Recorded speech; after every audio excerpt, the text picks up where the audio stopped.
Welcome to Advisors on Growth. I'm your host, Derek Colin. In today's episode, we have a special guest. His name is Matthew Burr. He is the owner and CEO of Burr Consulting LLC. How you doing today? Doing great. Appreciate you having me on today, Derek. How are you? Oh, great. Thank you for asking and welcome. So, I wanted to kind of break down your background and kind of learn about your past and how it is you come to be at where you're at in your career. Can you share a bit about your role and how it fits into the bigger picture at Burr Consulting?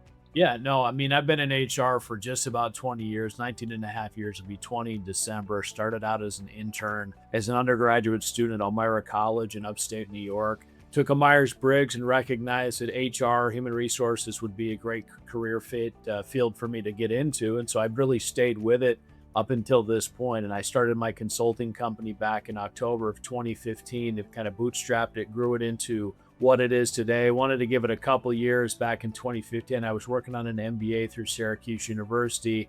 Knew I'd be coming out with about 120,000 in student loan debt. So I thought if I couldn't make money on the consulting business, I'd just go back to corporate America and pay off that degree. Same time, I was able to domino into an academic career. So I was a full-time professor of business administration for 4 or 5 years while I was growing the consulting firm. And then since then, I've owned a labor and poster printing company as well, the one behind me, all the compliance stuff you see in organizations. And last year, January 2025, we founded an executive recruiting company that specializes in filling HR positions from coordinator up to vice president or CHRO. So really gamut A to Z in HR, labor relations, training, development. I still do some adjunct teaching at a number of schools as well. So Awesome, awesome. What schools, what level? just undergraduate, mainly at community colleges, your intro to HR courses right now. And then I teach an HR certification prep class. So Society of Human Resource Management, the SHRM CP and SCP. I teach that twice a year to prepare HR professionals to become certified. So it's an exam prep course is what that is. So Oh, that's really cool. Also sounds like it's a trade skill set that you're getting people certified for so they can advance in their careers. That's really yeah. cool. Yeah, absolutely. We want to see 100% pass rate for sure. I think I run, we've run pretty high numbers, which I give all the credit to the students, but it's a hard test. I mean, 60, 50% pass rates globally, and we trend around 90%, which is great for the students that have been in my courses the last 10 years. So, Cool, cool. So, can you break down a little bit more in detail and go in depth and elaborate in terms of what it is you do, or if you have employees and what their role is when it comes to Burke, consulting and the types of clients that you go after? yeah. So yeah, and I deal with roughly. I mean, I've got one other consultant that I work with, and my brother works with me on the recruiting business. He's learning executive recruiting right now. He's doing a great job helping with that and finding roles, finding positions, and also finding impact players to support. But in my role in the consulting firm, which is primarily where I spend the majority of my time at this point, I work with clients from 1 or 2 employees up to I think the biggest one right now has got 1,000, roughly 900 to 1,000 people. Union, non-union, doesn't matter to me whether it's union or non-union. Government, nonprofit, for-profit, really across the board, doesn't matter the industry. Support probably 100, 150 different clients, 20,000 employees, really, I would say globally. I do some work overseas as well. But it just varies depending on the day, depending on the employer, and depending on kind of what we're doing at that point from, from a consulting standpoint. One employer could have, I worked on an art handbook addendum for the state of Arkansas for a New York State employer today, right? Other places, it could be an employee relations issue, workplace investigation, writing or negotiating a labor contract. Do a lot of training and development for organizations. Executive coaching is another thing that I've gotten into the last 2 or 3 years as well. Compensation, your typical leaves, paid family leave, FMLA, a lot of labor and employment law areas that I focus in based on the client, based on the need at that point. And then employee relations, right? Just trying to navigate that and help continue to drive strategy through organizations. Health, safety, and security have been a big proponent of mine the last couple of years. I've gotten much more involved in, I would say, safety and security at this point, OSHA related issues as well. So It depends on the client, depends on the time of the day, it depends on the need, but, really A to Z in HR is where I focus, try to continue to Yeah. drive business strategy through the HR function at this point. Awesome, awesome.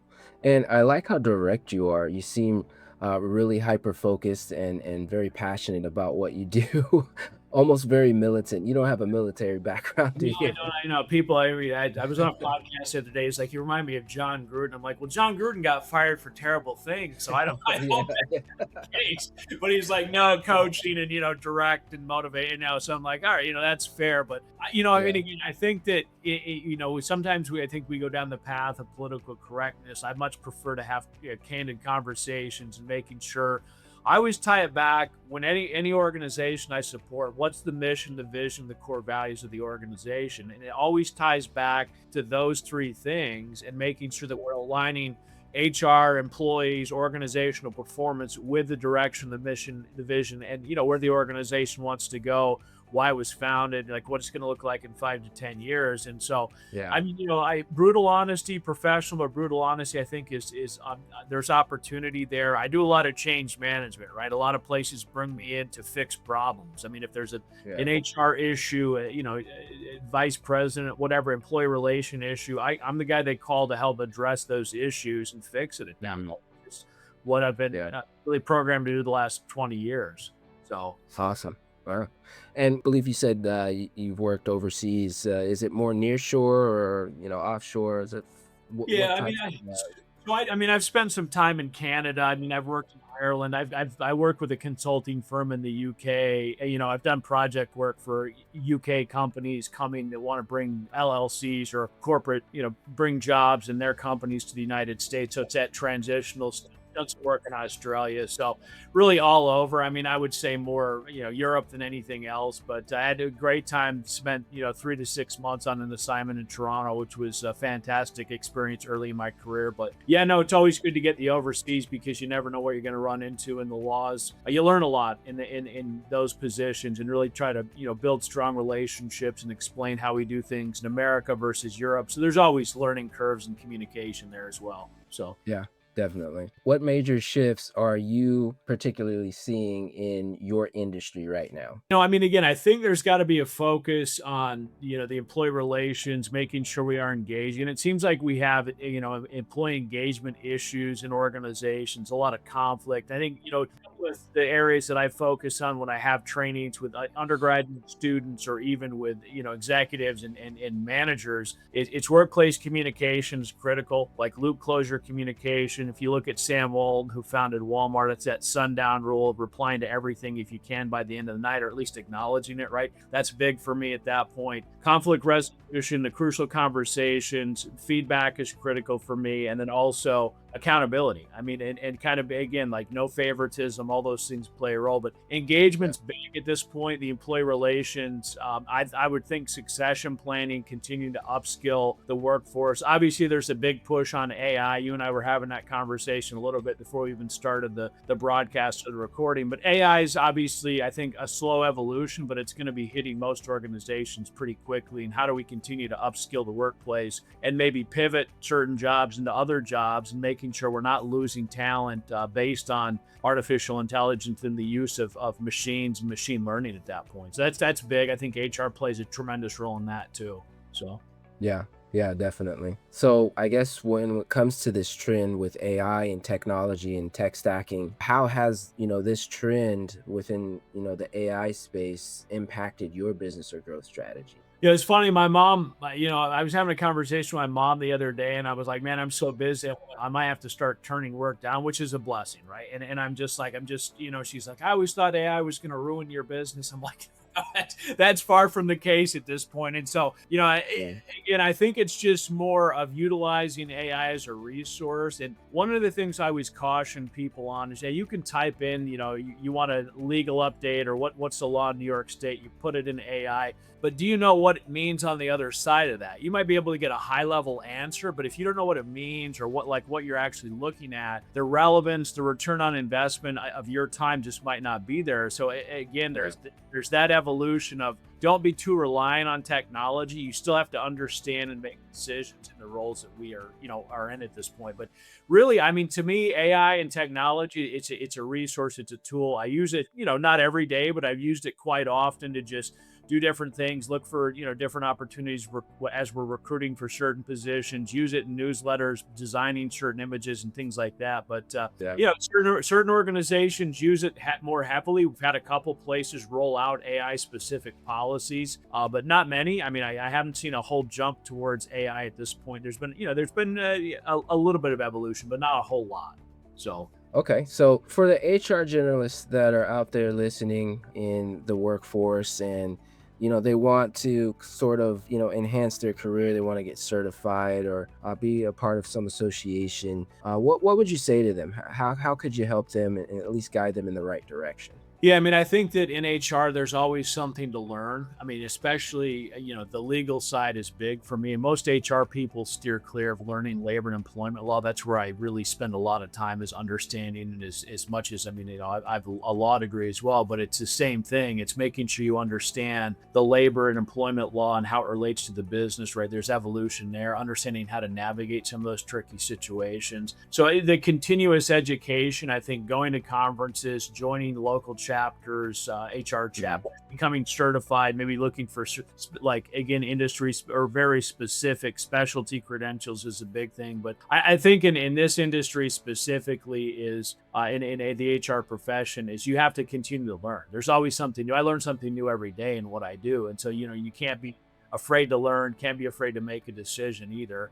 And then AI, I mean, use technology as a resource, try to eliminate some of the administrative, and again, get to that strategic level and navigate and help the organization navigate. I think one of the issues I see with younger people in a generalist type capacities are not able to make that jump from the generalist administrative function to the strategy. And an organization want the strategic partner making those decisions. And if you're stuck down in the weeds on administration, you're never going to get to that, which is not a value add for the organization at that point. So, Yeah, certainly. So when an issue arises, when do they typically pull you in, like a CEO or founder or one of your clients? yeah, I mean, it all depends. I mean, certain places have me on retainer. So if there's something that comes up that, easy enough. And in other places, if there's a workplace investigation, they'll give me a call. If there's an issue, HR department, come in and address it. I'll do audits, compliance audits. So it all depends on the organization and the need. I would say the time there's an issue or it could be in crisis level when they call me and they're like, we got to get this addressed immediately. We need to deal with this. And so, you get some of those calls as well where maybe organizations have delayed, and not all of them. I'm just saying, and there are others when it's like, this is bad. Can you come in and take a look and fix it? And Yeah. yes, oh, and maybe the organization doesn't want to be fixed at that point as well. So it just depends on the client and the issue. So Yeah. He said maybe they don't want to be fixed. well, and I had a conversation with one of my CEO friends, and I said, can't fix them all. I mean, as much as I love to try to get in and help navigate and fix every problem, if senior management is combative and resistant to what needs to, or the board, right? Then I mean, there's nothing we can do at that point. That's just, it's not going to be, there's no ROI for me or no ROI for the organization. I'd like to say I'm 100%, but you can't fix them all. You can't save them all, which is true in the consulting industry for sure. So Yeah. Yeah, I can't save them all, sadly. But yeah. it's true. Um, I guess the next question is what's working well for you right now? And, what's been frustrating? What's working well is just, I think, being as proactive as I can on projects, addressing issues strategically, continuing to build relationships with employees and organizational leadership. Right, I think that's big for me to make sure we're doing everything we can to continue to drive. And the same thing on the recruiting side, right? Building those relationships, looking for long-term growth in that company. And it takes time to build an executive recruiting company. It's a competitive market, but I mean, and again, just I think, again, looking for unique opportunities and accepting challenges. And, compensation wasn't an area that I was well versed in maybe 5, 6, 7 years ago. And I took the time to learn it. And I've seen a tremendous growth on and deal with compensation analysis, which is great. I mean, I think it's good to have that as an extra a skill set and help navigate that for organizations. Frustration, I mean, again, I think one of the things I see organizations do is we put, frontline managers, supervisors, directors in these roles without really setting them up for success through coaching, mentoring, or training. And it's like, here, we're going to push you into the deep end, figure it Mhm. out. And again, a lot of times we're setting that person up for failure or for Yeah. mistakes and issues, which leads to frustration, which leads to culture issues, toxic energy, whatever it might be, negativity. And instead of, again, building that foundation, I think we do a disservice for the organization. And it's not just a one-off, training with Matt Burr. It's mentoring, coaching. All those things play a role in the role to set people up for long-term success. I think organizations would be miles ahead if they took the time to mentor, train, and build leadership from within, and not just, "Hey, you're going to get promoted, good luck." I mean, it doesn't work. It's a losing model. I've seen it in many organizations. We have to get better at those things. And there are certain organizations where we push into the deep end and you either sink or swim. Like when I worked at GE, that was the model. It works. Yeah. It worked well when I was there. I mean, you either made it or you didn't, and then that was it. uh, Yeah. that was our training program. And I mean, I enjoyed it, a very hyper competitive market, but the workplace has evolved where that doesn't work as well as it might have 15 years ago. Yeah. Yeah. So how do you evolve and adapt to industry changes, or necessarily industry changes, but policy and regulations? Each state or geographic location can be different due Yep. to city state laws. Yeah, no, just taking the time to research, learn, network, I mean, and understand it. I mean, I spend a lot of time looking at these things, reading, posting articles on LinkedIn and Twitter and Facebook and things like that.